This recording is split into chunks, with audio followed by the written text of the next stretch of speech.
Hello, this is R.J. Deacon reading the Supreme Court of the United States opinion syllabus in YSLETA del SUR PUEBLO versus Texas. Certiorari to the United States Court of Appeals for the Fifth Circuit. Argued February 22nd, 2022, and decided June 15th, 2022. If you'd like to support the podcast, you can find a PayPal link in the show notes. This case represents the latest conflict between Texas gaming officials and the YSLETA del SUR PUEBLO Indian tribe. In 1968, Congress recognized the YSLETA del SUR PUEBLO as an Indian tribe and assigned its trust responsibilities for the tribe to Texas.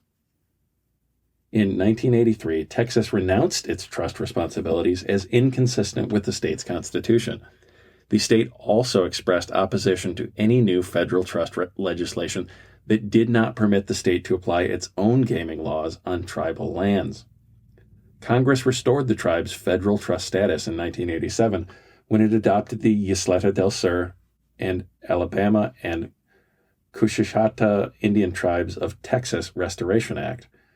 The Restoration Act also prohibited, as a matter of federal law, all gaming activities which are prohibited by the laws of the state of Texas. Shortly thereafter, Congress adopted its own comprehensive Indian gaming legislation, the Indian Gaming Regulatory Act, IGRA. IGRA established rules for separate classes of games. As relevant here, IGRA permitted tribes to offer so-called Class II games, like bingo, in states that permit such gaming for any purpose by any person, organization, or entity. To 25 U.S.C. Section 2710, B1 Cap A. IGRA allowed tribes to offer Class III games like blackjack and baccarat, but only pursuant to negotiated tribal state compacts, Section 2703(8). Pursuant to IGRA, the tribe sought to negotiate a compact with Texas to offer Class III games. Texas refused, arguing that the Restoration Act displaced IGRA and required the tribe to follow all of the state's gaming laws on tribal lands.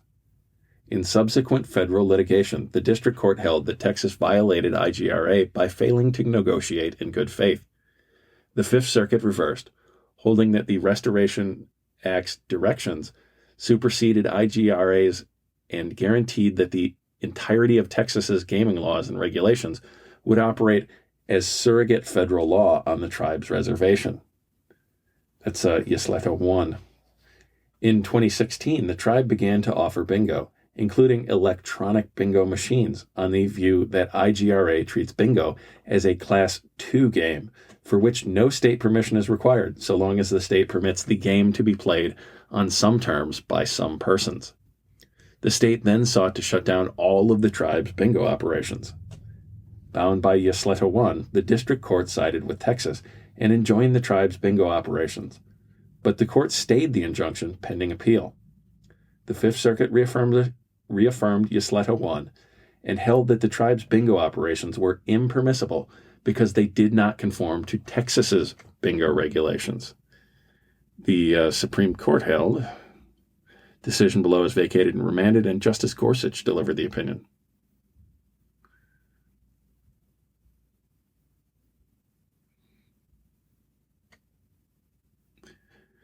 The Restoration Act bans, as a matter of federal law on tribal lands, only those gaming activities also banned by Texas.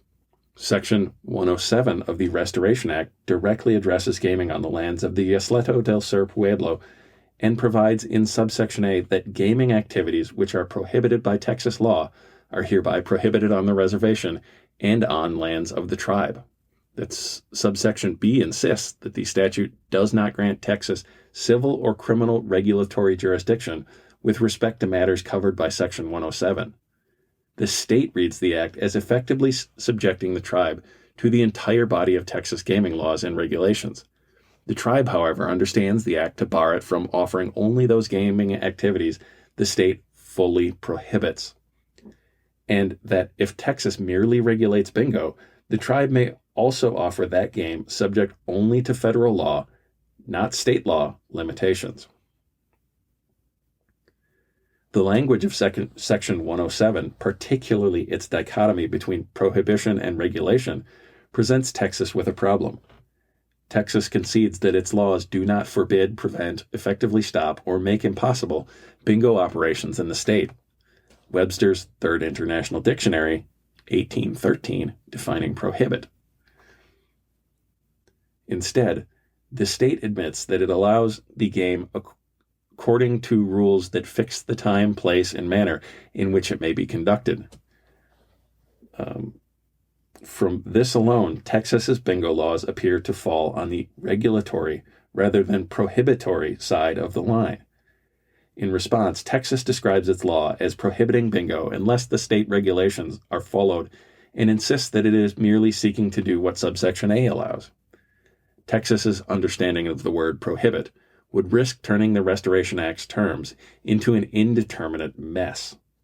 In Texas's view, laws regulating gaming activities become laws prohibiting gaming activities, an interpretation that violates the rule against ascribing to one word a meaning so broad that it assumes the same meaning as another statutory term. That's Gustafson versus Alloyd. Indeterminacy aside, the state's interpretation would leave Subsection B, denying the state's regulatory jurisdiction, with no work to perform. As a result, Texas's interpretation also defies another canon of statutory construction, the rule that courts must normally seek to construe Congress's work so that effect is given to all provisions. That's Corley versus United States. Seeking to give Subsection B real work to perform, Texas submits that the provision serves to deny its state courts and gaming commission jurisdiction to punish violations of Subsection A by sending such disputes to federal court instead. But that interpretation only serves to render Subsection C, which grants federal courts exclusive jurisdiction over Subsection A violations, a nullity. A full look at the statute's structure suggests that a set of simple and coherent commands, Texas's competing a full look at the statute's structure suggests a set of simple and coherent commands. Texas's competing interpretation renders individual statutory terms duplicative and leaves whole provisions without work to perform. Important contextual clues resolve any remaining questions. Congress passed the Restoration Act 6 months after this court handed down its decision in California versus Cabazon Band of Mission Indians. There, the court interpreted Public Law 280, a statute Congress had adopted in 1953 to allow a handful of states to enforce some of their criminal laws on certain tribal lands, to mean that only prohibitory state gaming laws could be applied on the Indian lands in question, not state regulatory gaming laws.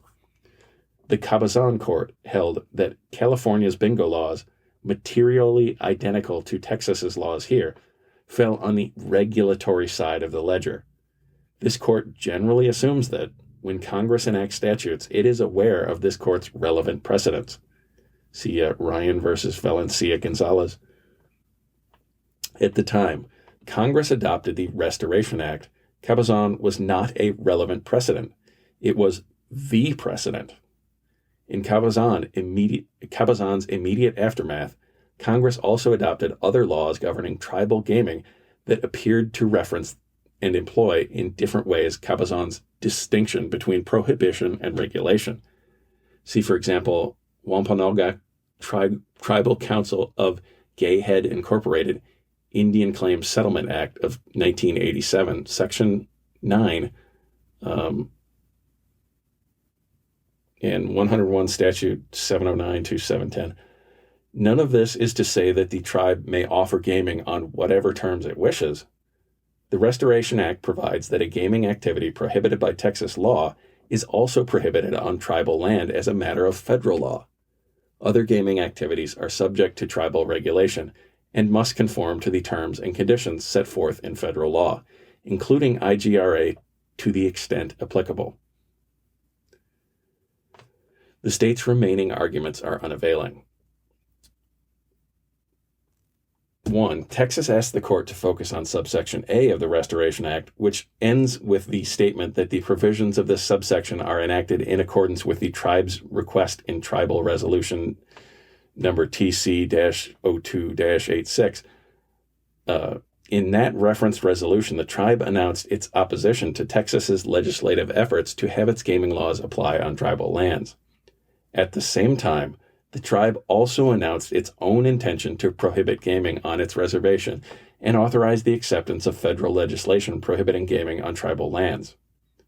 Texas claims that the reference to the tribal resolution suggests the Restoration Act should be read broadly, to allow Texas to apply its gaming regulations on tribal lands.